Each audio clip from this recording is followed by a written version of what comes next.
Hello အားလုံးပဲမင်္ဂလာပါဗျာဒီနေ့အကြောင်းအရာကတော့ United ပြည်သက်တွေအတွက်ရောဘောလုံးလောကအတွက်ပါတကယ်ကိုတုံးလုံး6ချားစရာကောင်းခဲ့တဲ့ဖြစ်ရပ်တစ်ခုပါ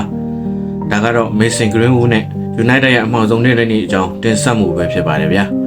နောက်22ခုနှစ်ဇန်နဝါရီလရဲ့နောက်ဆုံးရက်တွေမှာပေါ့ Manchester United ပြည်သက်တွေအတွက်တော့ Mason Greenwood ဆိုတာအသင်းရဲ့အနာဂတ်ကမ္ဘာ့စစ်တိုက်စစ်မှုဖြစ်လာမဲ့ One Target တစ်ယောက်ပါဒါပေမဲ့ဇန်နဝါရီ30ရက်နေ့မနက်ခင်းမှာတော့အရာအလုံးကပြောင်းပြန်ဖြစ်သွားခဲ့ပါတယ်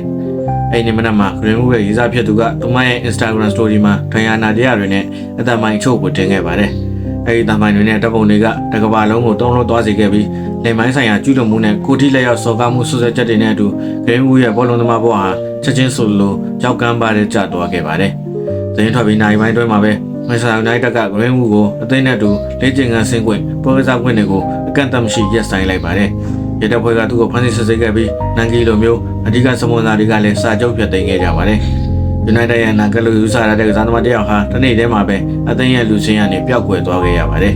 ။ဒီဖြစ်ရပ်ဟာ United အတွက်ရော Mason Greenwood အတွက်ပါလမ်းခွဲခြင်းရဲ့အစဖြစ်ခဲ့ပါတယ်။နောက်20နှစ်အောက်တိုဘာမှာ Greenwood ကိုမရင်းချင်းရဲ့ကြံစည်မှုကိုတိလက်ရောက်နှိပ်စက်မှုတွေနဲ့တရားစွဲဆိုခဲ့ပါတယ်။ဒါပေမဲ့နောက်23ခုနှစ်ဖေဖော်ဝါရီလမှာတော့အဓိကသက်သေတွေကနှုတ်ထွက်သွားတာကြောင့်နဲ့အချက်လက်တွေထွက်ပေါ်လာတာကြောင့်တရားရုံးကအမှုအလုံးကိုရုပ်သိမ်းပေးခဲ့ပါတယ်။အမှုရုပ်သိမ်းသွားခဲ့ပေမဲ့ United ကသူ့ကိုချက်ချင်းအသိနဲ့ပြန်မခေါ်ဘဲ6လကြာကိုပိုင်ဆက်စစ်မှုတွေလုပ်ခဲ့ပါတယ်။မိသားတွေနဲ့မျိုးသမီးတွေရဲ့ကန့်ကွက်မှုတွေကြောင့်အသင်းမှာဆက်ထားဖို့ဖြစ်နိုင်တော့ပဲလမ်းခွဲဖို့ဆုံးဖြတ်ခဲ့တာပါ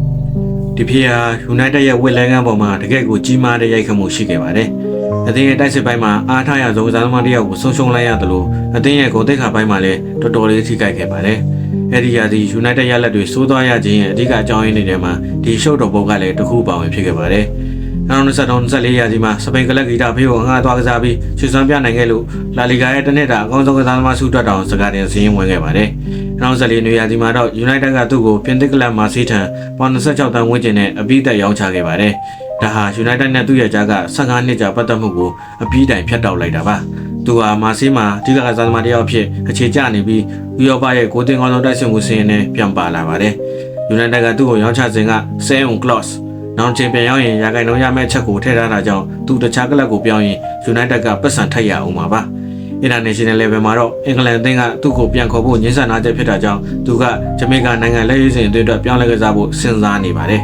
။မိုင်ယာကာရဲ့နီးပြဖြစ်လာချိန်မှာ Greenwood ကိုပြန်ခေါ်ဖို့ညှို့နှင်းချက်ချို့ရှိခဲ့ပေမဲ့အသင်းရဲ့ပုံရိပ်နဲ့ပိတ်သက်တွေရဲ့သဘောထားကြောင့်ပြန်လာဖို့လမ်းစာလုံးဝပိတ်သွားခဲ့ပါပြီ။နောက်16ရောက်တဲ့အထိ Mason Greenwood ဆိုတဲ့နာမည်ဟာ Old Trafford မှာတားမြစ်ထားတဲ့စကားလုံးတစ်ခုလိုဖြစ်နေစေပါ။သူဟာပြင်သစ်ပြည်မှာသူ့ရဲ့ဘောလုံးသမားဘဝကိုအကောင်းဆုံးပြန်လည်တည်ဆောက်နိုင်ခဲ့ပေမဲ့ United ပြည်သက်တွေတော့တာမန်ထက်ထူးခဲ့တဲ့ပါရမီရှင်တစ်ယောက်ရဲ့ပျက်စီးသွားတဲ့အိမ်မက်ဖြစ်ပဲသမိုင်းထွင်ကြံ့ရခဲ့ပါတယ်။နောက်20နှစ်ဇန်နဝါရီ30ဟာ United သမိုင်းမှာအပြောင်းရွှေ့သတင်းတွေတော့ပို့တဲ့စိတ်မကောင်းစရာအပြောင်းလဲတစ်ခုစတင်ခဲ့တဲ့နေ့တစ်နေ့ပါ။အခုချိန်မှာသူဟာအသင်းကနေထွက်ခွာသွားပြီဖြစ်ပေမဲ့ဒီဖြစ်ရကတော့ဘလုံးသမားတစ်ယောက်အတွက်ကွင်းပြင်ပကပြုမှုတွေဟာဘလောက်အရေးကြီးတယ်ဆိုတာကိုပြသနေတဲ့သမိုင်းဝင်တက္ကသိုလ်တစ်ခုဖြစ်ကြံရှိနေမှာဖြစ်ပါတယ်။ဒီဖြစ်ရတာမဖြစ်ခဲ့ရင် Greenwood ဟာအခုချိန်မှာကာရစ်ရဲ့လက်အောက်မှာဘလောက်ထိတောက်ပနေမလဲ။ကွန်မန့်မှာဝင်ရောက်ဆွေးနွေးပေးသွားကြပါအောင်။ကြည့်ရှုနားဆင်ပေးခဲ့ကြတဲ့အတွက်ကျေးဇူးတင်ပါတယ်ခင်ဗျာ။နောက်ဗီဒီယိုမှာပြန်တွေ့ကြတာပေါ့။တဒါ